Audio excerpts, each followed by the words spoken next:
स्वागत है आप सभी का स्टेट पीसीएस क्लासेस में और डेली करंट अफेयर के इस सेशन में। तो आज हम डिस्कस करने वाले हैं 29 अप्रैल 2025 के इम्पोर्टेंट क्वेश्चंस को करंट अफेयर के।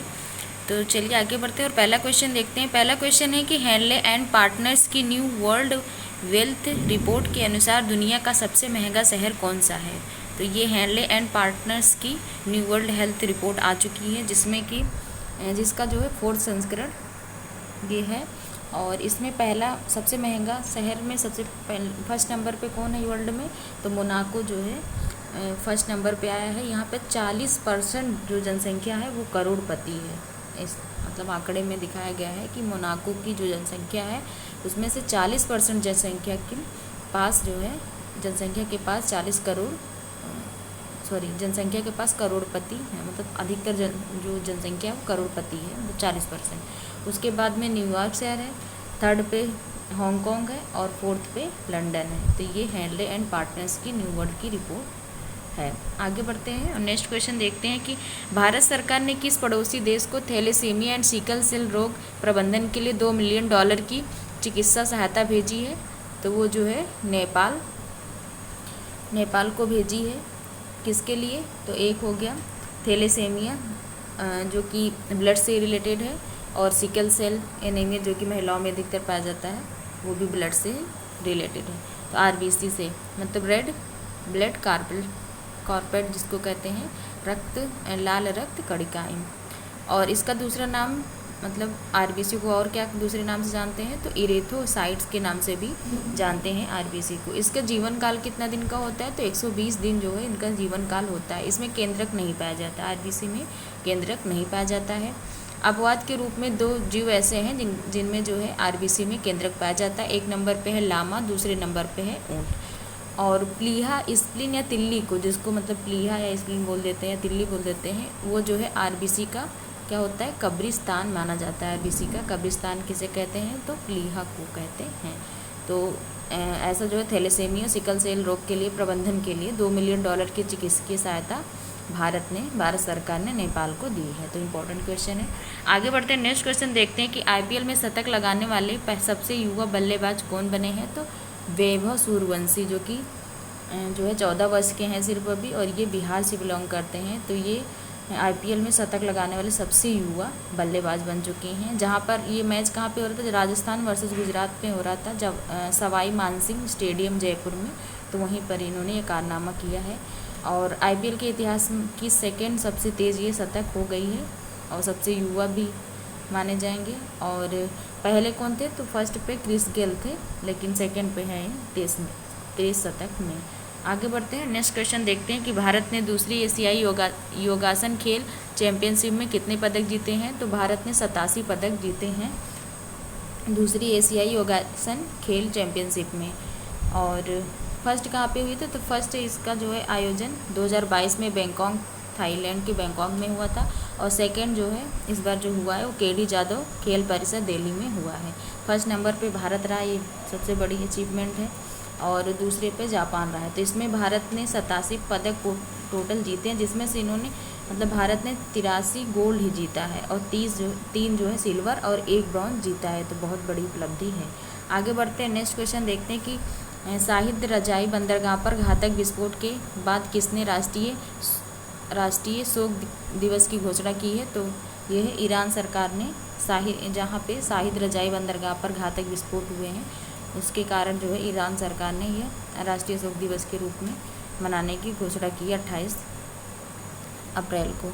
ईंधन टैंकर विस्फोट हुआ वहाँ पर, जो कि 15 किलोमीटर दूरी तक इसका विस्फोट का झटका लगा है। इसकी विस्फोट जो हुआ है उसका झटका 50 किलोमीटर की दूरी पर हुआ है। तो बहुत बड़ा विस्फोट रहा है, और ये 28 अप्रैल को ऐसा जो है ईरान के राष्ट्रपति ने किया राष्ट्रीय शोक दिवस के रूप में। आगे बढ़ते हैं, नेक्स्ट क्वेश्चन देखते हैं कि विश्व कार्यस्थल सुरक्षा और स्वास्थ्य दिवस 2025 कब मनाया गया है। तो ये जो है 28 अप्रैल को मनाया गया है। और इसकी थीम क्या रही है, तो इसकी थीम रही है स्वास्थ्य एवं सुरक्षा के प्रति क्रांति। तो ये विश्व कार्यस्थल सुरक्षा एवं स्वास्थ्य दिवस मनाया गया है। और 26 अप्रैल को मनाया जाता है चेरनोबिल सोवियत संघ जो कि ये स्मृति दिवस मनाया जाता है। क्यों मनाया जाता है 26 अप्रैल को स्मृति दिवस? क्योंकि 26 अप्रैल 1987 को 86 को चेरनोबिल, जो कि सोवियत संघ में है, वर्तमान में भी यूक्रेन में है, तो वहाँ पर परमाणु रिएक्टर का रिसाव हुआ था, तो बहुत मतलब घातक हुआ था। तो यहाँ पर इसी दिन को जो है 26 अप्रैल को स्मृति दिवस मनाया जाता है। ये भी इसके साथ में देख लीजिएगा। आगे बढ़ते हैं, नेक्स्ट क्वेश्चन देखते हैं कि 9 चमकते हुए तारे के छल्ले से बनी दुर्लभ बुल्स आई गैलेक्सी की खोज किसने की है? तो इसकी खोज जो है हबल स्पेस टेलीस्कोप ने की है। और इसका रियल क्या नाम है? तो इसका नाम लीडा 13-424 है। और ये हमारे जो मिल्की वे है उससे 2.5 गुना बड़ी है। हमारे मिल्की वे से, जिसको दूध मेखला कहते हैं, उससे 2.5 गुना बड़ी है, तो याद रखिएगा। आगे बढ़ते हैं और अगला क्वेश्चन देखते हैं कि मानवतावादी मधुसूदन साई को फिजी का सर्वोच्च सम्मान companion of the order of Fiji मिला। इनका संबंध किससे है? तो इनका संबंध कर्नाटक से है। मधुसूदन जी जो है कर्नाटक से हैं और इन्होंने एजुकेशन और हेल्थ के क्षेत्र में बहुत काम किया, क्योंकि हर जगह पे ये अधिकतर, जैसे विदेशों में, ऐसा नहीं भारत में, विदेशों में भी इन्होंने जो है एजुकेशन के क्षेत्र में, हेल्थ के क्षेत्र में, जैसे हॉस्पिटल वगैरह और स्कूल वगैरह इन्होंने खोला है, तो इसके लिए इनको ये अवार्ड दिया गया है। आगे बढ़ते हैं, नेक्स्ट क्वेश्चन देखते हैं कि सचेत ऐप का संबंध किससे है? तो सचेत ऐप का संबंध जो है प्राकृतिक आपदाओं से सुरक्षा के लिए है। इसको लॉन्च किसने किया? तो लॉन्च राष्ट्रीय आपदा प्रबंधन प्राधिकरण NDMA ने लॉन्च किए हैं। और इससे क्या होगा कि प्राकृतिक आपदाओं जैसे कि भूकंप हो गया, और क्या हो गया, ज्वालामुखी हो गया, भूकंप, ज्वालामुखी,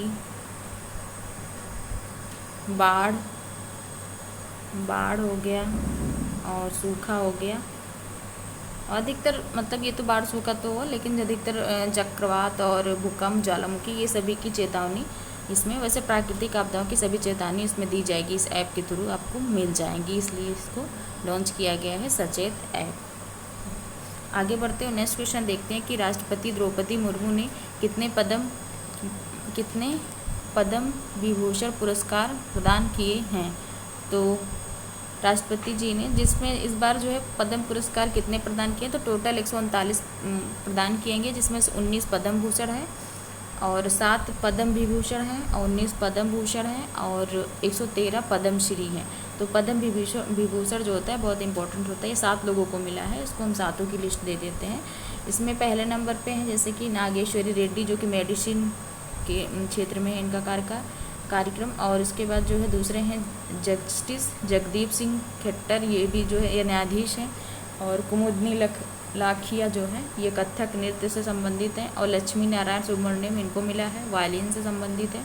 और वासुदेव नारायण जो कि शिक्षम साहित्य से संबंधित है, इनको मिला है। शारदा सिन्हा, आप लोगों ने देखा होगा अभी जब छठ आया था, जो कि बिहार के क्या बोलते हैं, बिहार की कोकिला भी कहा जाता था, क्योंकि जितने भी जो छठ के सॉन्ग है, लोकगीत होता है, ये इन्होंने गाया है।